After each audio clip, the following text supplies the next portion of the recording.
आता उन्हाळी सामान करून ना स्वयंपाक करावासाच वाटत नव्हता. खूप कंटाळा आला होता.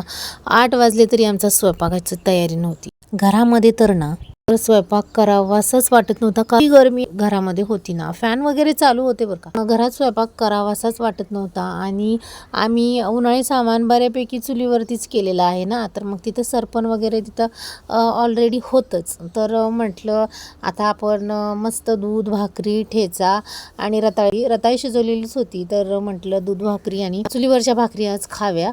तर एवढा कंटाळा आलेला होता तरी पण चुलीवरचंच खावंसं वाटत होतं. कारण जिभेचे चोचले पुरवायच लागतात ना आपल्याला आणि आपल्या मेंदूने सिग्नल दिला की बाबा असं असं खायचं आहे, तर आपण कितीही कंटाळा आला तर आपण खाण्याचं सोडतो का? नाही सोडत. कारण जे खाण्याचे प्रेमी असतात ना त्याला कितीही आळस कंटाळा येऊ देत ते चांगलं चुंगलं करून खातातच. तसं माझं आहे. मला खायचं असेल ना तर मी ती गोष्ट करून खातेच. आज चुलीवरचं खाण्याची इच्छा झाली होती तर म्हटलं कितीही कंटाळा येऊ दे तर आज खायचंच. तर मस्त चंद्राचा थोडा थोडा धीमा धीमा प्रकाश होता. अंधार भरपूर होता बाहेर आणि थोडाच प्रकाश असल्यामुळे थोडंसं सुरुवातीला अंधार दिसत आहे. नंतर मग शेवटी परत बल्ब लावलेला आहे त्यामुळे तुम्हाला तिथं उजेड दिसत आहे. पहिल्यांदा सुरुवातीला व्हिडिओमध्ये अंधारच दिसत आहे आणि ठरवलं की ज्वारीच्या भातुड्या वगैरे भाजून घ्यायच्या आणि ज्वारीच्या भातुड्या एवढ्या टेस्टी आणि छान लागत होत्या. आणि आरावरची ज्वारीची भातुडी असेल तर ओ माय गॉड इतकी सुंदर, मला तर ना खूप आवडते.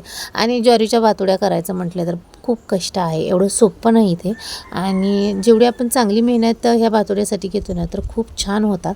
तर तुम्हाला सांगते एवढा छान आणि अविस्मरणीय क्षण झाला. कारण खूप दिवसातून चुलीवरचं जेवण आणि मस्त ज्वारीच्या भातुड्या हा हा हा आणि मस्त धीम्या चंद्राच्या प्रकाशामध्ये जेवण असा आमचा मस्त बेत होता.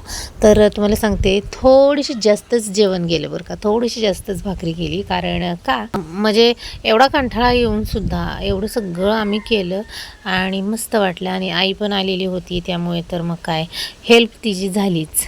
चला मी माझा ब्लॉग इथेच संपवते. भेटूया अशाच आणखीन एका नवीन व्हिडिओमध्ये. चलो बाय.